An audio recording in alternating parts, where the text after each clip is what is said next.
it's so you have to do the right thing. And if that means walking away from an instruction, then grow a pair of balls and walk away from that instruction, because you could have a massive negative impact on that individual's life if you don't be honest with them. And quite often it's going to be financial, but just if you're an agent, just do the right thing and don't be scared to take that loss. Don't be scared to walk away, because there will be another instruction. Not every client is a good client, and not every sale is a good sale.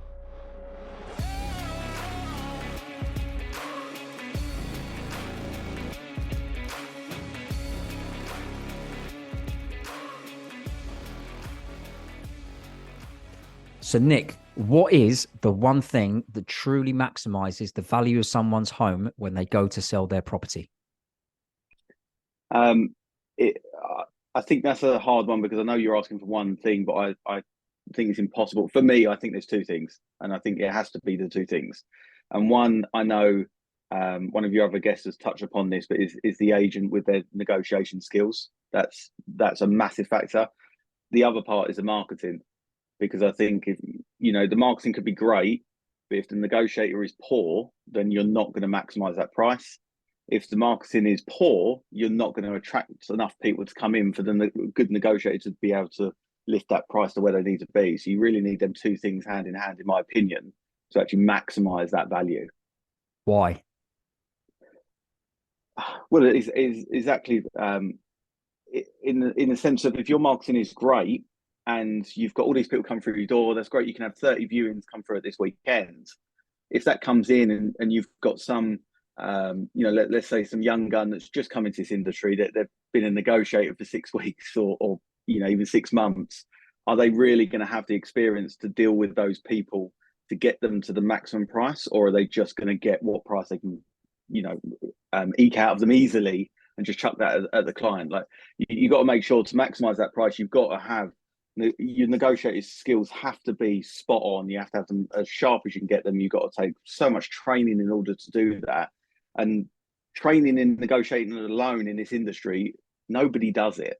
So to get a negotiator to come into this industry, give them the crap jobs, booking the viewings and that sort of thing, and then say to them, right, now you're going to negotiate that sale.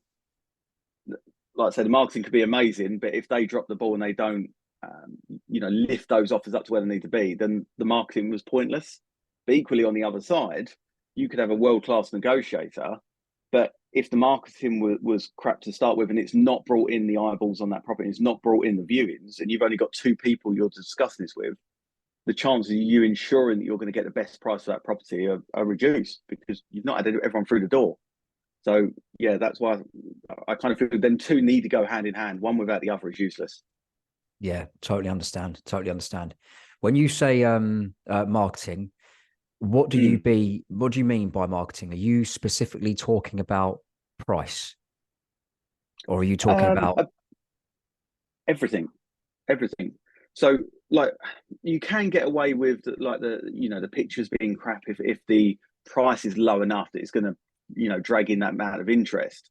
There is a way that you can do that, but you really need to maximize everybody come through the door and be certain that you've given that property the best opportunity in order to get the most amount of offers on the table.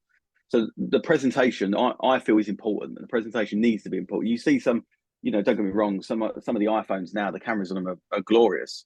So why some of these pictures, are so bad, there's no excuse now. So even if you don't want to go out and buy a decent camera and take training on that, just pop out your iPhone and you're going to have pictures better than most of the agents locally. And the pictures are really the main thing. I mean, let's be honest, no one really reads a description. The floor plan is important, granted, and then it's where that property is being put. So that's one aspect of the market, and the price is the other point, because if you price it too high, you're not going to get the interest. If you price it too low, you might end up getting too much interest that it can cause a bit of an issue. So you've got to find the right price point for that property. And the only way you're going to do that is through the research. So if you can get all of that right, that will guarantee that you're going to get the right amount of people inquiring about that property. And then if you've got the right agent, they're going to be able to turn them inquiries, sift through them to make sure you've got the best quality ones, get them through the door, and then be able to negotiate them to where they've got to go. Yeah. So in terms of negotiation then, from what you just said, are you saying there's 2 parts to negotiation? The first part is actually and tell me if I'm wrong in the way Yeah, that you see this, but the first part of negotiation is truly understanding what a buyer wants. yeah, yeah. And then from knowing what the buyer wants and providing you got the price correct, you can then negotiate the best deals. Absolutely. You've got to know why that buyer wants that property. So just a very quick example. So my dad recently moved, and as part of that process, I was assisting with booking viewings. And by booking viewings, ringing up, name, number, email address, what position you're in. Yep, you're booked in for 10 o'clock on Saturday. Done. Call was over. There was no conversation. They had no idea why we wanted to look at that bungalow. They had no idea that specifically he wanted 2 bedrooms. It needed to be flat. It needed to be close to the arterial road because he's an electrician. He needs that for his work. And he didn't want a big garden. Simple bits like that you could have found out in a very basic conversation. So when we were on that viewing, you're focusing on them elements that you know that we are interested in, rather than showing us a shower room that we're not really bothered by because chances are it's going to be ripped out. So the first bit of negotiation is really having a good quality conversation with that person at the time of booking that viewing, figuring out what they want, why they want this property, why this is going to tick their boxes. So when you're on that viewing, you have the best chance already. And then when it comes to the actual negotiation on price, you can then lean on them elements that you know that they want in order to push that up. Yeah, and this leads on to another question: is that one of my rules that I have that I just will not budge from is I'm not in the convincing business. I'm in the disqualification business. So to your point, showing the shower room when that's completely irrelevant to actually what you want, that's someone being in the convincing business, trying to convince someone why they should take it, but not understanding why they actually wanted to go and see it in the first place. But equally, if the negotiator is qualifying the buyer well enough, like for example, if they spoke to you guys and they had a really good conversation around with you and they were like, actually, do you know what? This property isn't right. I was fortunate enough to work in a couple of offices where I was encouraged to not show a property if it wasn't correct. Yeah. So for me as a negotiator, that was like, wow, music off my ears. Do you think there are KPIs can get in the way, viewings can get in the way of like just getting stuff or viewings done? Do you think that can get in the way of good agency? I think KPIs are one of the biggest problems in this industry, in my opinion. Like for the general public, anyway, for exactly what you've just said there, because I've worked in agencies where you're targeted on how many viewings you get, and they don't care about the quality. As long as you're getting X amount of viewings booked per day or per week, then your job is safe. And the reality is, if you don't book that amount of viewings, well, we'll know your job's on the line. And the first person who doesn't meet them targets for a couple of months, you're gone. It's ruthless, and the general public aren't aware of that. So for a seller's point of view, they go, "Oh, great! My agent's been like really good. I've had 20 viewings. It's all well and good, but if you've had 20 viewings and no offers, then you've just had, chances are, 15 of them have just been awful buyers that are not right for your property and have shoved them through the door, they've persuaded them to come and view, and they had no interest in the first place in buying that property. So I think it's much better. It's quality over quantity, isn't it? I'd rather do 5 viewings that I know are interested in that property than waste my time in doing 15 where I know 10 of them it's not going to tick their boxes. I want a big garden. It's only got a 30-foot garden. Like, why would I? You waste an hour of your time getting to that property, showing them around, going, before you left the office, that person's not going to buy that property. They want a big garden. It's 30 foot. Come on. So that transparency, I think, needs to be there for the sellers to save their time, but also from the buyers, because at the end of the day, you don't want to waste their time either. And you've got to be realistic with this. Have you ever had comments, reviews from buyers and sellers? And if so, what are they saying about you? I've got a few reviews actually. A couple of them are on Google, where people have said like he's not even been my agent. And I think it's just the transparency and also helping. Just offering some level of value to those buyers, because in my view, every buyer is going to become a seller at some stage. It could be in a year's time, it could be in 2 years' time, 5 years, 10 years. It doesn't make a difference. They're going to become a buyer. They're going to become a seller at some point. but also they're going to know sellers. So if you deliver a good level of service to them as a buyer, okay, granted, if they don't buy a property through you, then they've not earned you any money. But that's the short win. If you're looking for the long-term goal here, you deliver a good level of service to them, they're going to remember you. So the moment they think of selling, they're coming back to you, but they will tell everyone about you because most agents treat buyers like shit. Yeah. So yeah, we've had a few reviews from that. What they're saying about us, it's just about the advice and time that we give them. You know, both me and everyone else in the Nest office, like, just focus on giving them your attention at that point. If you got them on the phone, you're having a conversation, remove distractions, be in that conversation. Don't go, oh, yeah, 10 o'clock Saturday, no problem, booked in, bang, phone down because I was dealing with something else. Just stop and have a conversation. It will pay off massively. Yeah, totally. Do you think it's important that sellers know what an agent actually stands for? I do because I think they've got to know you as an individual. Something quite interesting. This goes slightly off topic for a second, but it will come back to and it'll make sense. So I'm quite vocal by the fact that I've got ADHD. I'm quite open with that. And part of ADHD is there is a masking process where you put this mask onto the world and you suppress certain things. That's one element. But I believe that agents, when they go into valuations, they've all got that mask. They've all got this mask on where you are seeing the best version of them. You're seeing a pitch that's been rehearsed time and time and time again, and they have been trained for that moment, and they are targeted to make sure, like with the KPIs, to make sure they get that conversion at that point. So you're going to see everything glorious at that point. But knowing what they stand for is far more important than anything they say in that living room. And driving down into that, you know, the core values of the business, but also the core values of the individual, because the business could be great, but you can have a bad apple in any tree. So if you've got an agent in front of you that the business is great, but this guy is an idiot, like, you need to know what his core values are as well as the business's. So I think it is vitally important to recognize that mask and look past that. Yeah, because also the fella or the lady that says things that sound nice may not actually be the one that's actually going to sell your home.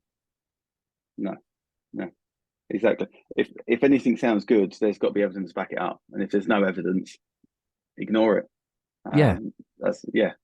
So pricing, let's go back to that, right? So within pricing, within marketing, what are you showing your sellers when you win instructions to make sure you're giving yourself the best possible chance? Oh, by the way, I'm going to caveat this right now as well, right? Because I know you are interviewing sellers just as much as they think they're interviewing you. Yeah. So as an agent, I know that's why you're on this show, is because you just don't take any property on for any price and just do what you're told and how high, and, you know, like, just jump as high as somebody needs you to jump. I know you don't do that. And part of that is when you're maybe doing the valuations and you're making sure that you're keeping that price in a way in which is going to really resonate with the market. What are you showing or telling sellers in order for them to go, actually, do you know what, that makes complete sense, actually? Yeah, thanks, Nick. Yeah, we'll go with that. Even though you know that the price you're offering or you're suggesting is going to be a lot less than your competition. At that point, it boils down to the targets, doesn't it? Because if you haven't got the targets, then it's going to be less than the competition, but does it matter? The reality is, if I can show them the evidence, I'm not there to tell them what their home is worth. I can't go in and just stick my finger in the air and go, 425. Like, I go with an overwhelming amount of evidence, and I'm still surprised to now how many agents just turn up with a best price guide at best and just run through a couple and that's it. And they don't leave any of that with the seller. They don't explain any of it. They don't go through why. They just, oh, well, yours free bed. Tell me, look, that one went for 400. So yeah, let's go 415. You know, they don't drill down in this data enough. And so I'm not just there to tell them what it's worth. I'm there to show them what it's worth and prove that beyond any doubt. I will go through all different comparables. I'll be making notes as to why that's a comparable, because it's got to be a similar property, it's got to be a similar size, it's got to be the same sort of area, it's got to have the same pros or cons.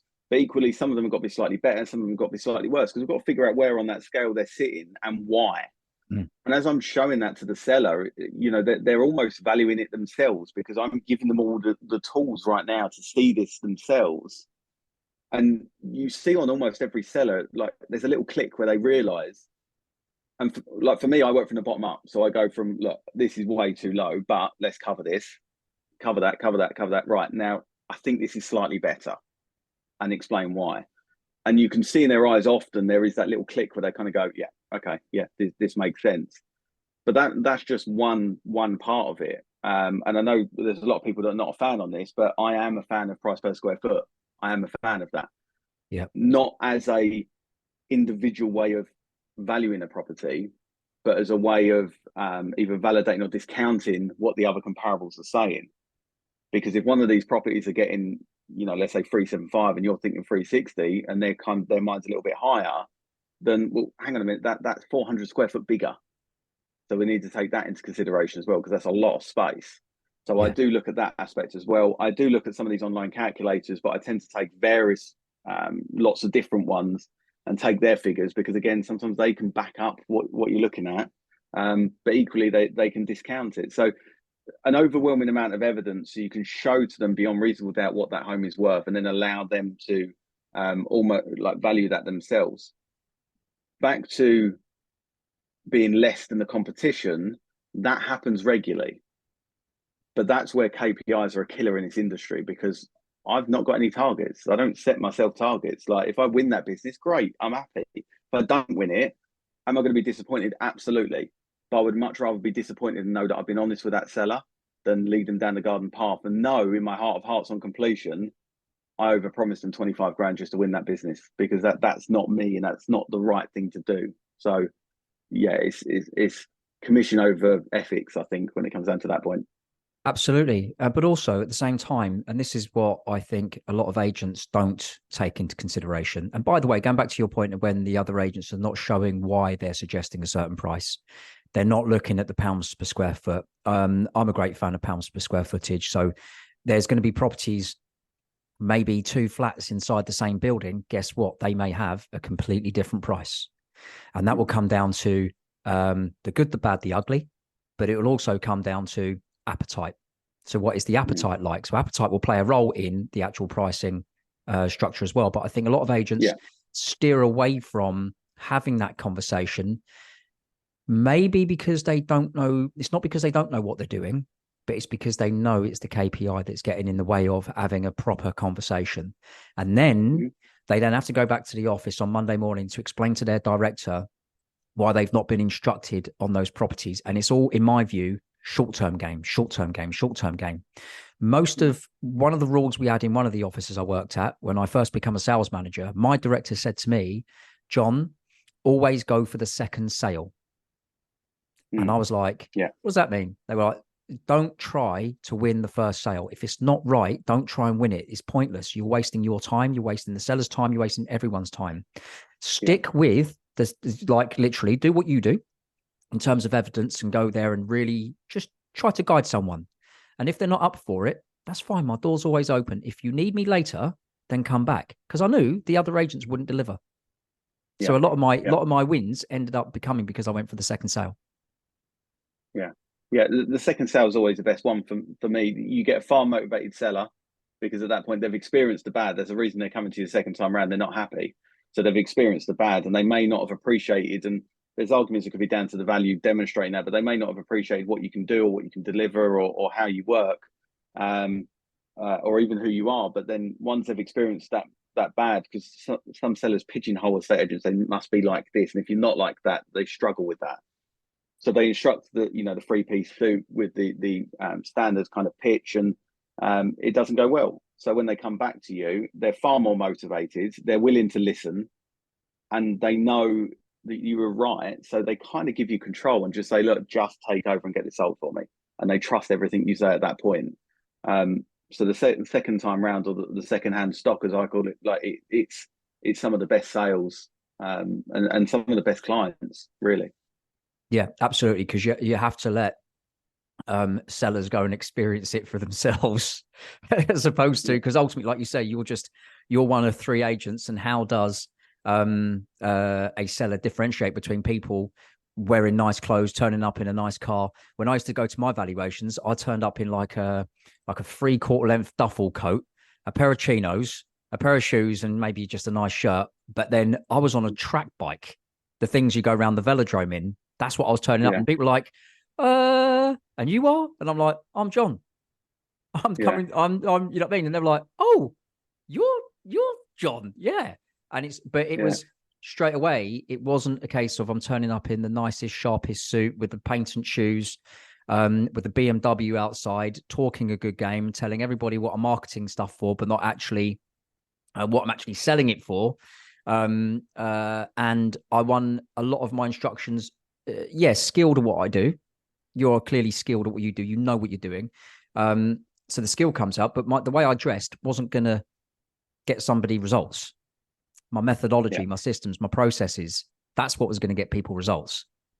The whole suit thing, and this isn't going to be a suit bashing comment, because if some people prefer to dress that way, that's fine. But I think that the whole pretense of estate agents must wear that suit, and must have the shiny shoes, and must have the little tie pin and that sort of nonsense, that's built by us. It's not built by the general public. That they don't expect it. The moment I dropped the suits, and there was one instance where it was accidental, because a situation happened, and I ended up ripping a pair of trousers. So I chucked on some jeans, and I felt I just looked ridiculous in the shirt and jacket as well. So I chucked on a polo shirt, and I went to this valuation, and I still get the same results now. Every valuation I go to, the moment they open the door, they're kind of like, "Oh, hiya!" And there's that weird moment, because it's like they're not expecting you in a suit, and it does. I do feel it puts them off a little bit, like the first couple of seconds. But the moment you start chatting to them, they're like, "Oh, right, okay." And then by the end of it, they're far more comfortable. You can have a far better quality conversation, and it removes that barrier that actually you realise the suit has nothing to do with this industry, and they don't care whether you're in a suit or not. But it's just this expectations that we have set ourselves. Mm. Um, so yeah, the way you dress doesn't make a blind bit of difference. As long as you're smart and presentable, that's fine. Turn up in tracksuit bottoms and some trainers, and t-shirt may not have the same effect, but yeah, I mean, drop the suit, and just it's all about the quality of the conversation. That's the bottom line of it. Yeah. If you had to give because this podcast is basically, it's a cross between who's the target audience. Well, straight away, it's the same for Zero BS Estate Agency on the TikTok channel. The audience are buyers, sellers, agents, and of course there are surveyors listening in, and mortgage advisors, so on and so forth. But ultimately, the three main people are there. If you had to give or sum up this podcast right now in terms of negotiation and marketing, or the other things that we've said, and offer some advice to sellers out there and agents that want to be more than just an estate agent, because there's lots of good agents or good people with good heart that want to learn that end up working in the wrong agency. What advice would you give them if you were going to say, if they were going to get into the industry, or they're an agent right now and they wanted to be better, and a seller, for example, that actually just wants the bloody truth? What would you say? So that there is this is really cliche, but I've actually got this up in my office. We've got some famous quotes, and there's a quote which is, I put the name of who said the quote underneath, and the quote name underneath this one is Nick's nan. And one of the things my nan always says, growing up to me, was you should always do the right thing, even if it means taking a loss. And that goes for, and that's something in agency that I think, don't get me wrong, at times I've lost. When I was employed at the previous company before I started Nest, I may have lost sight of that at some point, because you chase the targets, it's survival, you need to keep your job. But you have to keep coming back to that, and it's so you have to do the right thing. And if that means walking away from an instruction, then grow a pair of balls and walk away from that instruction, because you could have a massive negative impact on that individual's life if you don't be honest with them. And it quite often it's going to be financial, but just if you're an agent, just do the right thing, and don't be scared to take that loss. Don't be scared to walk away, because there will be another instruction. not every client is a good client, and not every sale is a good sale. Just be honest with the valuations you're giving. Be honest with the fee structure as well, because that's a pet hate of mine. And just bloody do the right thing. And as the same business owner, there's different ways of measuring success than just KPIs. KPIs breed bad behavior. Find a different way of measuring it, and you'll remove a lot of that behavior, and that in turn will allow them agents to be better. So that's from the agent's perspective. For the sellers, I would say just be more inquisitive and focus on evidence. Don't listen to the sales pitch. Just be more inquisitive in asking questions, because a lot of sellers don't grill estate agents. Like I know we've got somebody mutually that you were speaking to who asked you for some advice after seeing you on TikTok originally. And you gave us some advice, and I went around to value her house. We hadn't spoke at that point. I went around to value her house, and it was one of the hardest valuations I've been to in a while, but also one of the most enjoyable, because like you could be completely honest with this. She was going to see through any crap that I threw at. If I gave her any sales line, she was going to see straight through it. That's how it should be. She was asking so many questions, and it threw me off in a way, because people don't ask them questions. They need to. The answers are easy, because you just got to be honest. And as long as you're honest, you won't hesitate. You'll give the answer straight away. But it was nice to be asked those questions. So be inquisitive and ask the question to the agent, and don't believe anything unless you can see evidence for it. That will put sellers in a far better position in any market, in making sure they get the right agent the first time round.